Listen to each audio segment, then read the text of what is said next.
Hello friends, इस video के अंदर मैं आपके साथ चर्चा कर रहा हूँ IEX के बारे में, यानी कि इंडियन एनर्जी एक्सचेंज।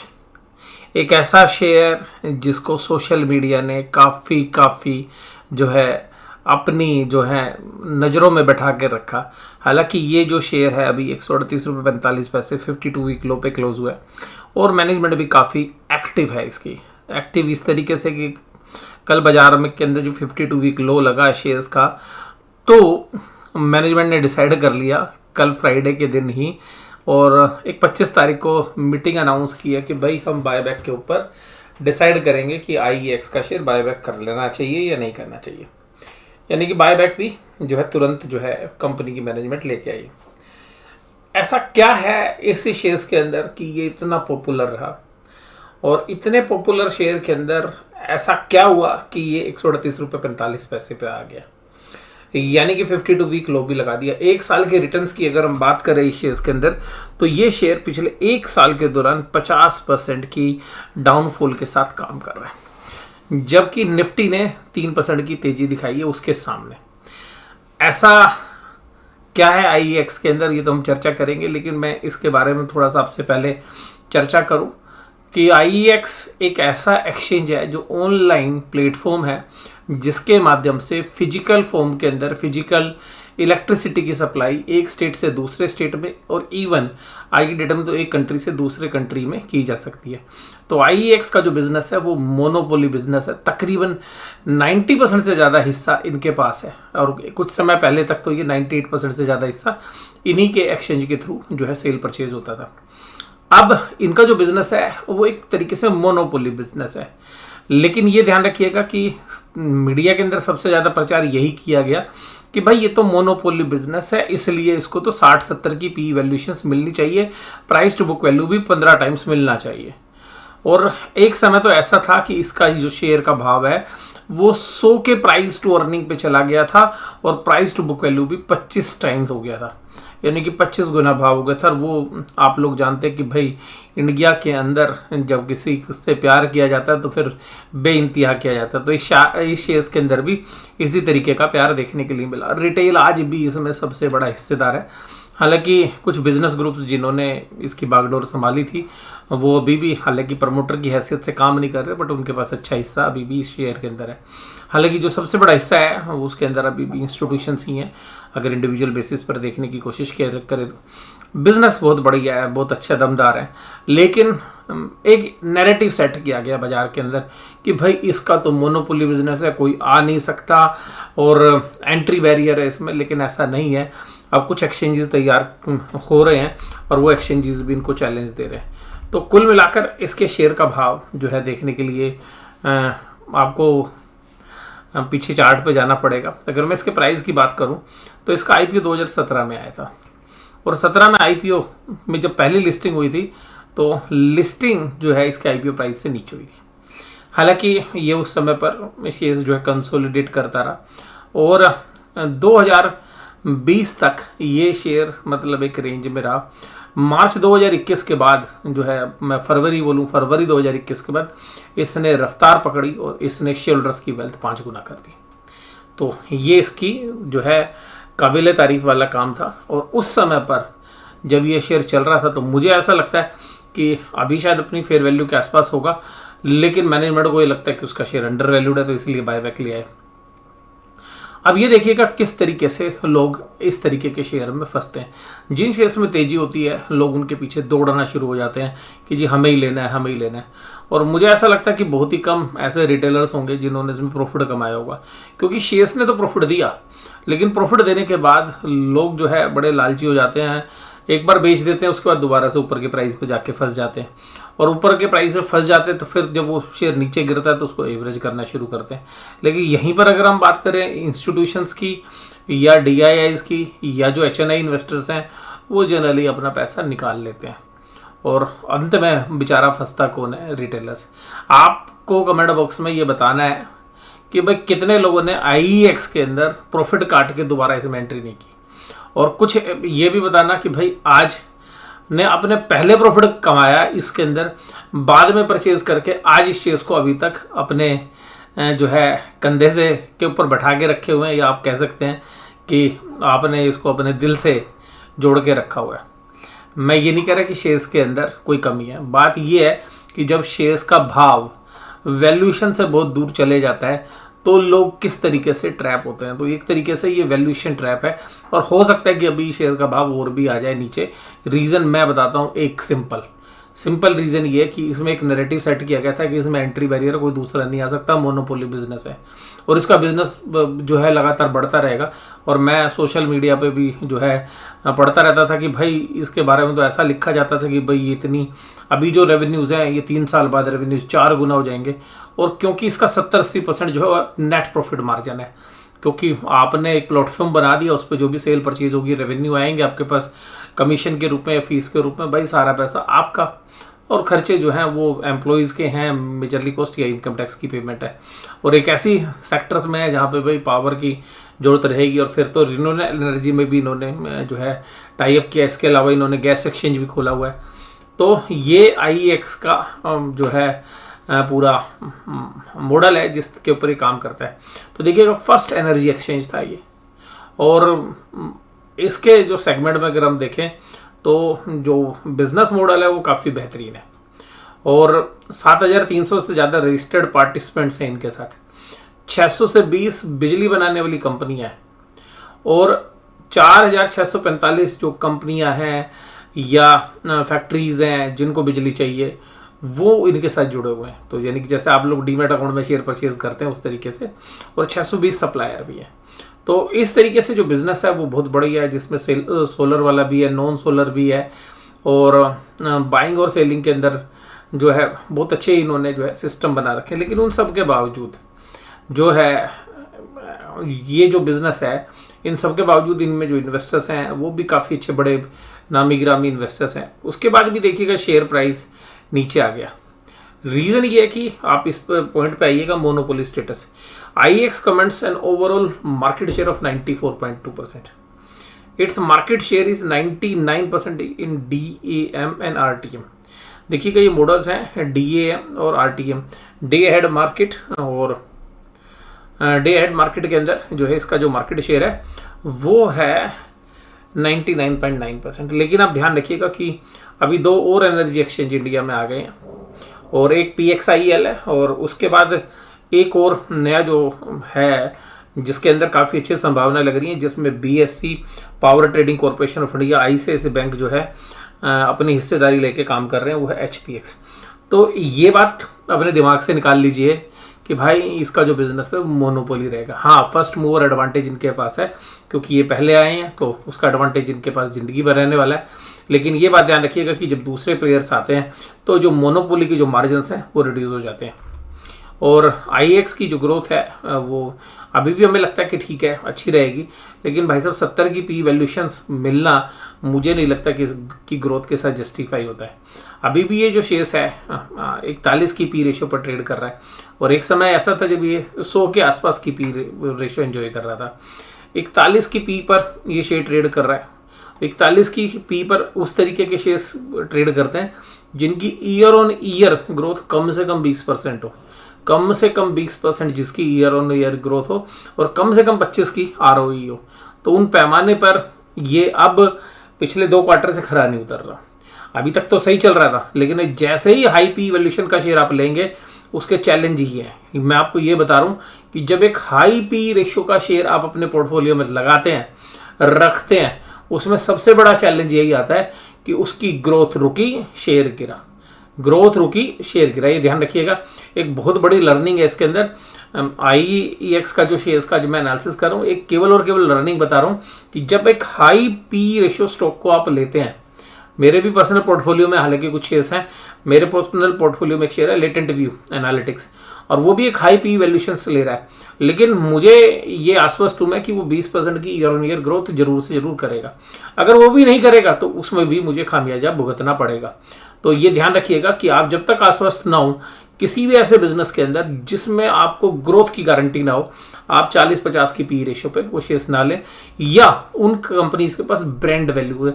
जैसे आप कह सकते हैं कि इंडिया के अंदर जो ब्रांड वैल्यूज कंपनीज है, जैसे कि एशियन पेंट्स है, तो एशियन पेंट्स के पास अपने जो ब्रांड्स हैं या उसके पास जो टेक्निकल नो हाउ की जो पेंट बनाने की जो टेक्नोलॉजी है, या इसके अलावा जो होम डेकोर के अंदर जो और उसके पास पेटेंट है, उनकी वैल्यूज हो सकती है। और एक जो डिस्ट्रीब्यूशन नेटवर्क है एशियन पेंट्स के पास, तो उसकी वजह से हो सकता है कि आपको पी वैल्यूशन ज़्यादा मिले, लेकिन उसमें भी ग्रोथ की अपॉर्चुनिटीज जिस दिन खत्म होगी उस दिन देखिएगा शेयर बाजार किसी भी शेयर के साथ ये ध्यान रखिएगा, जिस दिन हाई पी वैल्यूशन शेयर्स में ग्रोथ गई भाई साहब शेयर्स की पिटाई निश्चित है। तो मैं केवल एक लर्निंग के लिए आपके साथ ये शेयर जो है डिस्कस कर रहा हूँ कि किस तरीके से शेयर ने इन्वेस्टर की वेल्थ पिछले 1 साल में आधी किया, और रीज़न मैं आपको बता रहा हूँ, रीज़न आपको फाइनेंशियल्स में नजर आएगा। ये है इसके क्वार्टरली रिजल्ट्स। आप पिछले 1 साल के दौरान देखिए, पिछले सितंबर से ही कंपेयर करें, 110 करोड़ का रेवेन्यू था इनके पास, और रेवेन्यू में 77% का प्रॉफिट था। 77 करोड़ का प्रॉफिट, 70% का नेट प्रॉफिट मार्जिन। भाई साहब क्या बेहतरीन कंपनी। इस बार प्रॉफिट 71 करोड़ हुआ है, कम नहीं है, 6 करोड़ कम है मात्र, और 95 करोड़ के रेवेन्यू थे, यानी कि रेवेन्यू पर पहला डेंट पड़ा, 10% का डी ग्रोथ हुआ बिजनेस में, और प्रॉफिट में तकरीबन 5-6% का डी ग्रोथ हुआ, और शेयर बाजार ने इस शेयर का भूत उतार दिया। दूसरा आप यहां देखें, बाजार ऐसे ही नहीं करता, बाजार ने इससे पहले जून के क्वार्टर के भी रिजल्ट देखे। पिछले जून में 62 कमा रहे थे, इस बार 69 कमाए। पिछले जून में 91 थे, 98 थे, यानी कि आप जो 20% की ग्रोथ वाली बात कर रहे थे, ना तो रेवेन्यू में है ना प्रॉफिट में है। लेकिन मार्च 2022 तक क्या था, तो मार्च से मार्च आप जब कंपेयर करेंगे, मार्च 21 से मार्च 2022 में, तो आपको 10% की ग्रोथ थी। तो बाजार को यहाँ पे समझ में आ गया था कि भाई अब ग्रोथ 20% नहीं रहने वाली है, और बाजार ने उसका शेयर का भाव उतारना शुरू कर दिया। लेकिन 2021 में क्या था, 2021 में देखिएगा, जून 2020 से जो जून 2021 में ग्रोथ 20% से ज़्यादा थी, प्रॉफिट 50% था। तब जब आपकी ग्रोथ चल रही थी, यानी कि 2020 के बेस से जब 2021 में आप जाएंगे, तो आप ग्रोथ भी 20% से ज़्यादा कर रहे हैं, रेवेन्यू में भी और नेट प्रॉफिट में भी। ऐसे देखिएगा, सितंबर में 71 की सेल थी, और फिर सितंबर 21 के अंदर 110 करोड़ की सेल थी, तो 30% से ज़्यादा की ग्रोथ। इसी तरीके से प्रॉफिट में 60-70% की ग्रोथ। तो लोग ये प्रज्यूम कर लेते हैं कि भाई ये ग्रोथ तो हमेशा ही रहेगी, यानी कि 40-50% की ग्रोथ ईयर ऑन ईयर रहने वाली है। लेकिन ऐसा है नहीं। ऐसा क्यों नहीं है? क्योंकि देखिएगा, जो पावर की कंजम्पशन है उसकी ग्रोथ कितनी होती है, आप मान के चलिएगा पावर की ग्रोथ है, मान लीजिएगा 7% का CAGR है, compounded annual growth rate 7 to 8%, और डिपेंड करता है कि इंडस्ट्रियलाइजेशन किस तरीके का है या किस तरीके की जो है इकोनॉमी कर रही है, GDP ग्रोथ कितनी है, उससे भी पावर का जो एक रिलेशन है। तो अगर उसको भी हम देखें तो ये जो कंपनी है, मुझे ऐसा लगता है कि 10 से 12% या 15% की जो है रेवेन्यू ग्रोथ कर सकती है। और रीज़न ये है कि अब दूसरे प्लेयर्स भी इस बिजनेस के अंदर आए हैं। तो मैं आपको केवल एक लर्निंग दे रहा हूँ। मेरा इस शेयर के अंदर ना तो कोई बाइंग इंटरेस्ट है, ना मेरे को कोई सेलिंग इंटरेस्ट है इसमें, बट केवल और केवल एक लर्निंग जो है मैं आपको दे रहा हूँ कि किस तरीके से शेयर्स की प्राइस वैल्यूशन बदल जाती है। जो 2021 में क्यों वैल्यूशन थी, क्योंकि वो 50% की 40% की ग्रोथ दिखा रहा था ईयर ऑन ईयर, और वो ग्रोथ जो है शेयर प्राइस में रिफ्लेक्ट हो रही थी, इसीलिए शेयर 60-70 के पी पर चल रहा था। अब वो 70 के पी वाला शेयर आज 40 के पी पर आ गया या 35 के पी पर आ गया। क्यों आ गया? रीज़न ये कि बिजनेस में से ग्रोथ गायब, शेयर प्राइस गिर गया। अब अगर इसकी बैलेंस शीट में भी देखें तो इन्होंने भी पीछे क्या किया, इन्होंने 2:1 का बोनस दिया कि भाई शेयर प्राइस, भाई देखो आप बिजनेस में क्या है, रेवेन्यू तो ला नहीं सकते भाई, रेवेन्यू आपके हाथ में तो है नहीं, रेवेन्यू ला नहीं सकते, तो आप अपने कैपिटल स्ट्रक्चर को कैसे करोगे यार? चलो शेयर होल्डर को 1 के बदले में 2 शेयर दे दो, तो उससे होगा क्या? होगा कुछ नहीं यार। आपकी शेयर होल्डर की वेल्थ तो उतनी ही रहेगी। रिजर्व एंड सरप्लस को उठा के इक्विटी शेयर कैपिटल में बदल दोगे तो शेयर होल्डर फंड तो सेम रहेगा, लेकिन शेयर होल्डर को ये लगेगा चलो मेरे के पास 3 शेयर आ गए, मेरे पास 1 शेयर था, अब 3 हो गए, लेकिन उससे कोई शेयर होल्डर की वेल्थ नहीं बढ़ती है।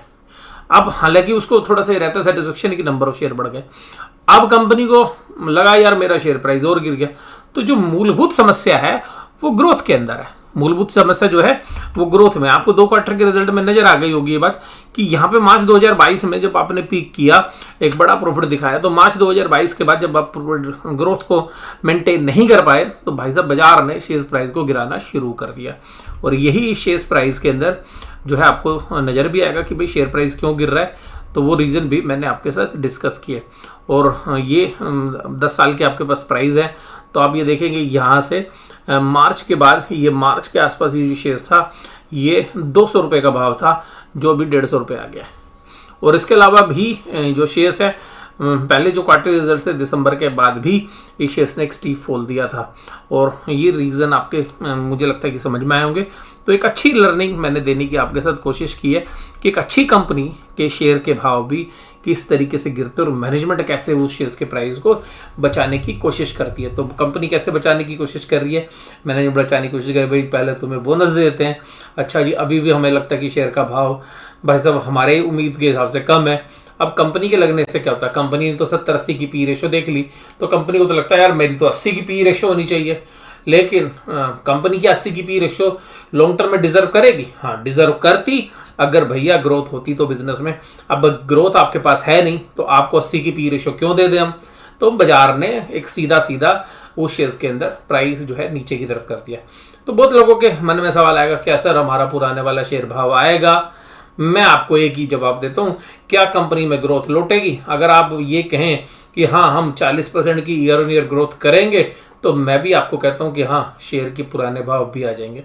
हालांकि शेयर के पुराने भाव तो आपको 4-5 साल बाद मिल ही जाएंगे, अगर ग्रोथ 10 या 15% की भी मेंटेन रहेगी। तो क्योंकि जो EPS ग्रोथ है उसके साथ साथ हो सकता है कि जो पुराने भाव है, जो ऑल टाइम हाई है, वो भी आपको मिल जाए। लेकिन उसमें अगर ग्रोथ नहीं रही 30-40% की या 20% से ऊपर नहीं रही, तो शायद आपको समय लगे, और 10-15% के बीच में भी रहेगी तो 3-4 साल में उसका भाव आ सकता है। मेरी कोई भी बाय या सेल रिकमेंडेशन नहीं है, ना मैंने किसी को ये एडवाइस किया, ना सेल में ना बाय में। हो सकता है कि कभी लाइव सेशन के अंदर किसी ने सवाल मेरे से पूछा होगा, तो उसके उस समय के दौरान जो शेयर का भाव होगा उस रेफरेंस में जवाब मैंने जरूर दिया होगा, बट मेरी कोई क्लियरली बाय या सेल रिकमेंडेशन नहीं है अभी भी।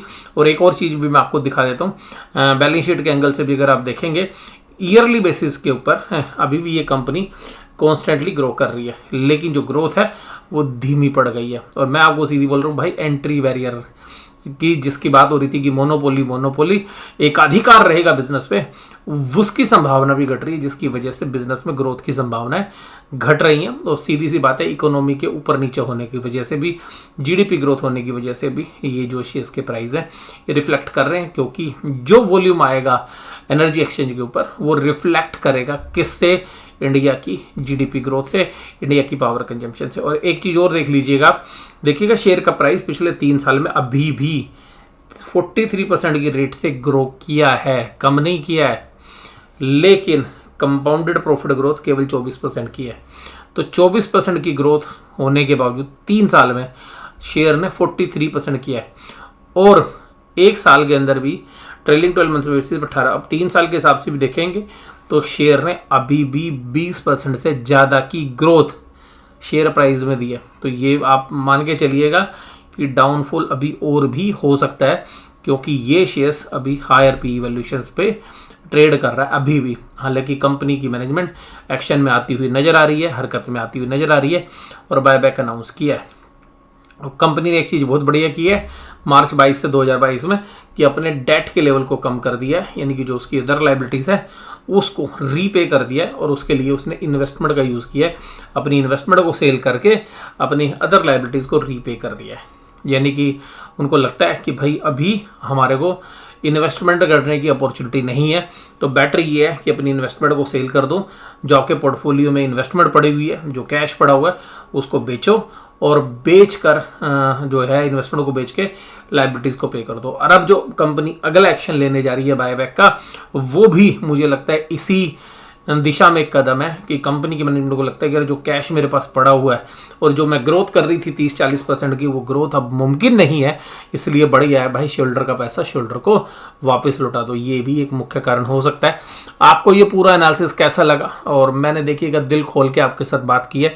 मैं फिर बोल रहा हूँ, मैं इंडिपेंडेंट व्यू दे रहा हूँ, कोई बाय सेल कोई रिकमेंडेशन नहीं है, और शेयर से ना कोई प्यार है ना कोई नफरत है। हमारे को तो देखिए कि शेयर बाज़ार है, शेयर बाज़ार में जो भी हमें अच्छी वैल्यूशंस मिलती हैं उनसे हमें प्यार हो जाता है, या जहां हमारा पैसा लगाने का मन करता है, जहां लगता है कि हमें पोटेंशियल है ग्रोथ का, शेयर प्राइस में राइज होने का, अच्छी मैनेजमेंट है और बहुत सारे फैक्टर्स हैं, वो जब हम देखते हैं तो आपके साथ उसी वे के अंदर आपसे चर्चा करते हैं। शेयर बाजार जोखिमों से भरा हुआ है, कोई भी निवेश करें या विनिवेश करें, अपने फाइनेंशियल एडवाइस सलाह लें और फिर ही अंतिम फैसले पर पहुँचे। और मैं ये वीडियो आपके साथ यहीं पर समाप्त करता हूँ। वीडियो देखने के लिए धन्यवाद। Thank you very much.